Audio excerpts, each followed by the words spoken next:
ये विषय है, इसमें जो टेनेंसी एक्ट नया आया है उसमें कुछ प्रोविजंस होते थे हमारे पास। जब जो राइट्स होते थे टेनेंट और उसके लैंडलॉर्ड के, उनको एडजुडिकेट किया जाता था सिविल कोर्ट में। वो सारी पावर जो है वो एसडीएम और वो एग्जीक्यूटिव के पास चली गई है। तो जो जुडिशल जो पावर्स थी, जो हमारा कॉन्स्टिट्यूशन बना था, उसका बेस था सेपरेशन ऑफ पावर पे। पर अब ये ट्रेंड बनता जा रहा है कि जितनी भी पावर है जुडिशरी की, स्लोली गवर्नमेंट जो है उसको एसर्प कर रही है।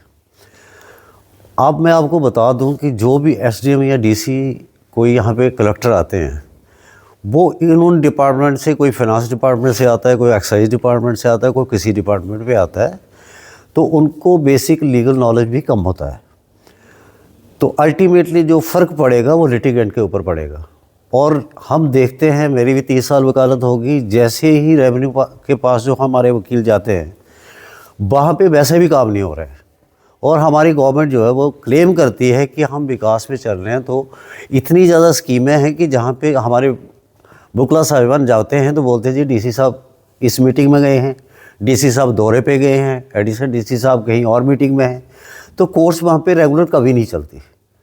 जब भी किसी का कोई डिस्प्यूट होता था, वो अगर वो कोर्ट में आता था तो सिविल कोर्ट उसके राइट्स को डिसाइड करती थी और लायबिलिटी भी डिसाइड करती थी। वो पावर कोर्ट से ले लेना वो एक डिक्टेटरशिप मानी जाएगी।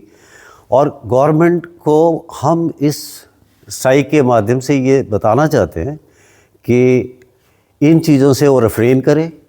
हम जम्मू बार ने जो कॉल की थी स्ट्राइक, हमें भी उन्होंने कॉल किया था, इसलिए हमने उनकी साथ मिलके इसके स्ट्राइक को आज रखा है। और हमारी स्ट्राइक आज बिल्कुल कामयाब रही। कोई वकील अंदर नहीं गए हैं, इवन टाइपिस्ट ने भी काम सस्पेंड रखा था, स्टाफ रोस्ट ने भी काम सस्पेंड रखा था। दूसरी बात ये कि जो भी एग्जीक्यूटिव ऑफिसर आता है, ही सबऑर्डिनेटेड टू गवर्नमेंट। हमने कठुआ में ही हिस्ट्री देखी है, हमने कठुआ में हिस्ट्री देखी है कुछ सालों में कि जिसकी डिसमेंटलिंग भी हुई है वो भी टारगेटिंग थी। कल को किसी का अगर राइट वायलेट होगा तो अगर वो एग्जीक्यूटिव अफसर के पास जाता है तो वो एडमिनिस्ट्रेटिव अफसर है। और हमारे जो जुडिशल अफसर होता है उसकी सोच में और उसकी सोच में फ़र्क होता है। और जुडिशल अफसर कभी भी सबऑर्डिनेट नहीं होते गवर्नमेंट के। तो उसमें हमने देखा है कि पॉलिटिकल इंटरफेरेंस भी बहुत ज़्यादा है जब जो पावरें हमने इनको दी हैं। और मेरा तो मानना ये है कि जिस हिसाब से काम बढ़ा है, जिस हिसाब से उनका वर्कलोड है, हमारे जो एसडीएम है, डीसी हैं, एडिशनल डीसी वगैरह हैं, इनकी जो गवर्नमेंट स्कीमें हैं उनको इम्प्लीमेंट करने में ही सारा काम निकल जाता है।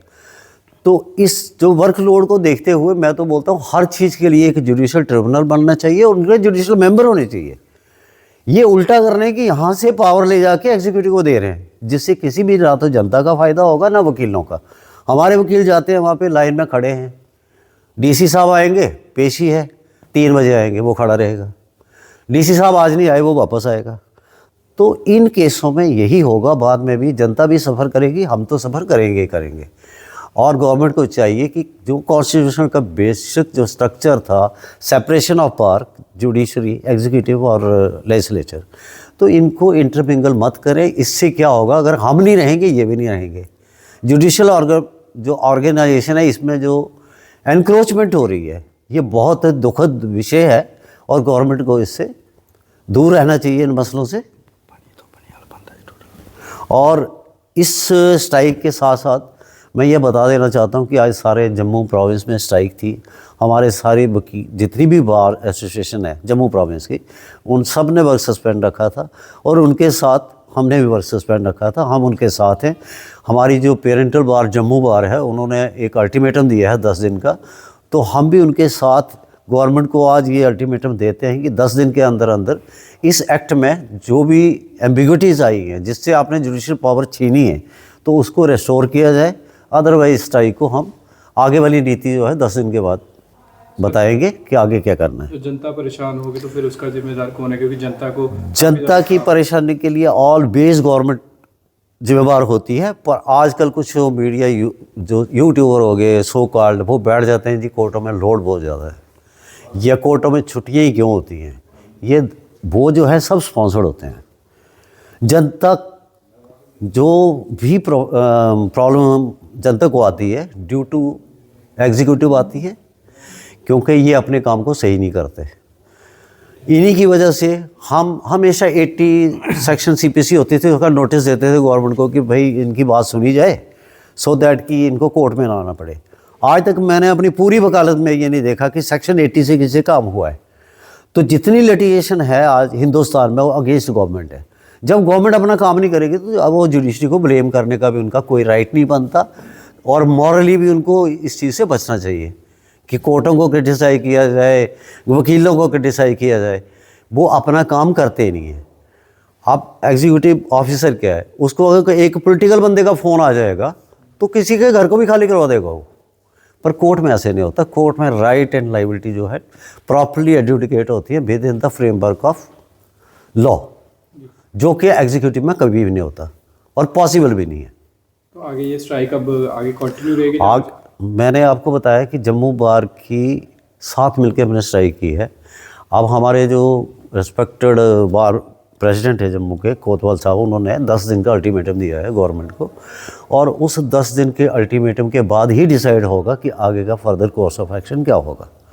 तो उसके बाद हम उनके साथ ही ये डिसाइड करेंगे, और आगे जो है जो भी वो कोर्स लेंगे हम उनके साथ हैं।